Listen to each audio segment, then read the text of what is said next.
The BJP, Ramesh Bidhuri, joins me on the broadcast. Very good morning to you, sir. And in fact, this has been an interesting morning to witness, where there are very starking comments and statements that have been made from the podium of the Aam Aadmi Party office, where Delhi Chief Minister is in fact announcing that the people of Delhi will only be voting him again back to power, and if till then he will be now resigning as a chief minister. How do you view these developments that are coming from the national capital? I'm telling you in Hindi. Kejriwal and Gareth, Kejriwal and principal, Kejriwal and नैतिकता, इनका कहीं संबंध ही नहीं है केजरीवाल के साथ में। आज वो ये कहते हैं मैं 2 दिन बाद रिजाइन दूंगा, आज ही क्यों नहीं? क्योंकि अभी मुझसे पहले बोल रही थी, कोई लक्ष्मी क्या नाम आपने लिया है, वो सारा जवाब दे रही थी। सुप्रीम कोर्ट ने उसको कहा आप सेक्रेटरी नहीं जा सकती। सुप्रीम कोर्ट ने कहा आप चीफ मिनिस्टर की पावर्स का उपयोग करके किसी फाइल पर साइन नहीं कर सकते, आप कोई मिनिस्टर अपॉइंट नहीं कर सकते। चीफ मिनिस्टर ने ही जब उसको मुख्यमंत्री नहीं माना, तो गैरत और नैतिकता केजरीवाल में होती तो जेल से निकलने के बाद कहते मैं सरकारी गाड़ी का उपयोग नहीं करूंगा। 5 महीने से वो जेल में है, वो तब कहते मैं चीफ मिनिस्टर से रिजाइन करूंगा। अब वो 2 इसमें लॉजिक निकल कर आते हैं सिंपैथी गेन करने के लिए कि 1 महीने बाद उनको नोटिफिकेशन हो जाएगा, फरवरी के पहले वीक में चुनाव ड्यू हैं दिल्ली के। तो अगर अक्टूबर के चुनाव होंगे, नवंबर में अगर नोटिफिकेशन हो गया तो ऑटोमेटिकली डिस्पर्स हो जाएगा, कंपेनिंग करेगा, तो सरकारी गाड़ी का उपयोग ही नहीं करेगा वो। तो अभी एक तो ये, दूसरा अपने ही रफूगरों से, अपने ही कुछ लोगों से ये कहेगा जो आम आदमी पार्टी के एमएलए हैं, तुम सब लोग 200 300 जिनको पानी का टैंकर भेज दो, मुझे वो कराइए रेफरेंडम में। नहीं आप रिजाइन मत करो। देखो लोगों का ये पब्लिक का मांग है, नहीं केजरीवाल को मुख्यमंत्री बने रहना चाहिए। तो केजरीवाल जो है वो एक नौटंकी के तहत, सिंपैथी गेन करने के तहत और अपनी नैतिकता मर्यादा, अरे केजरीवाल साहब आपकी बीवी 54 करोड़ के शीश महल में रहती है, अगर आप पहले रिजाइन कर दे तो खाली करना पड़ता आपको, तो इसीलिए अब आप रिजाइन करेंगे तो शीश महल में ही रहेंगे, क्योंकि 2 महीने तक तो रह ही सकता है, 4 महीने तक तो खाली करने के लिए। आपके अंदर अगर गैरत होती तो आप रिजाइन तब करते। गैरत थी अडवाणी जी के अंदर। हवाला एक केस में LKA ये एज्यूम की ऐसा कि तुरंत रिजाइन किया अगले दिन, और कहा मैं जब तक पब्लिक वो डोमेन में नहीं आऊंगा चुनाव नहीं लड़ू।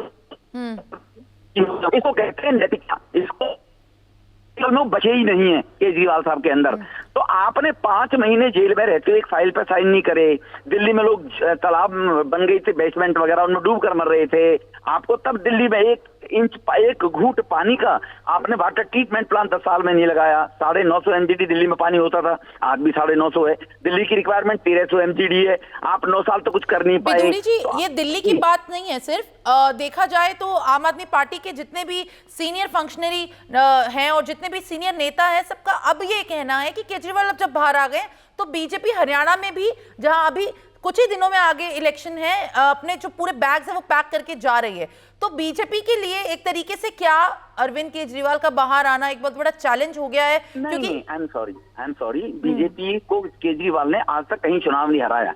कांग्रेस में हारी है तो पंजाब में हारी है तो कांग्रेस हराई है। बीजेपी तो पहले 25-30 सीटों पर लड़ा करती थी। दिल्ली में हराया था तो शीला दीक्षित जी को हराया था केजरीवाल ने।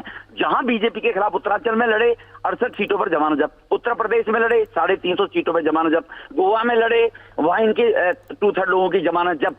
तो बीजेपी के खिलाफ अगर केजरीवाल अब हरियाणा में इसकी 90 सीटों पर अगर लड़ा रहे हैं, वहां भी आप नोट कीजिए आज मेरी बात को, 80 सीटों पर जमानत जब्त होगी। 10 कैंडिडेट को अपने कोई XMLA वगैरह अपने लेवल पे 2-4-5 हजार वोट ले जाएगा, लेकिन केजरीवाल के नाम से नहीं लेगा। वहां भी जमानत जब्त होने जा रही है इनकी, हरियाणा के अंदर भी। तो इसीलिए केजरीवाल ये तो एक नैरेटिव फैलाने की कोशिश करते हैं, अपने मुंह मिट्ठू बनते हैं।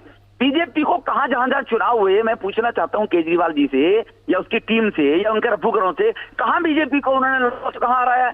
MCD में 15 साल की एंटी इनकम्बेंसी के बाद केवल 12 सीट MCD में पीछे रहे दिल्ली में। 15 साल सत्ता में रहने के बाद आप तो 10 साल में जेल में चले गए केजरीवाल साहब। तो बीजेपी की वो कहीं बराबरी ना कर सकते हैं, ना कर सकते थे। बीजेपी को लोग लाइक करते हैं, बीजेपी नेशनल पार्टी है और बीजेपी मोदी जी के नेतृत्व में 9 साल में एक पैसे का एलिगेशन का आरोप नहीं हुआ। आपकी ईमानदारी का पैमा पहनकर आए थे, आपको 5% से 12% आपको लीकर ऊपर कमीशन क्यों देना पड़ा? क्या रिश्तेदारी थी? शराब माफियाओं को आपने 7% कमीशन क्यों बढ़ाया? आपकी वो पॉलिसी इतनी बढ़िया थी, पब्लिक इंटरेस्ट में बढ़ाया, रिवेन्यू चाहिए था, तो 1 साल बाद वापस क्यों ले ली? क्योंकि आपकी चोरी पकड़ी गई, आपका करप्शन पकड़ा गया, आपके टाउट पकड़े गए, इसलिए आपने 1 साल बाद वो अपनी पॉलिसी वापस ले ली। तो केजरीवाल नैतिकता कहीं है ही नहीं, तो 2 दिन के बाद क्यों करने? अगर नैतिकता रखने वाला व्यक्ति होता है तो क्विट, आगे उसको सुबह घोषणा करनी चाहिए All थी right. कि मैं चीफ मिनिस्टर के पद पर नहीं रहूंगा।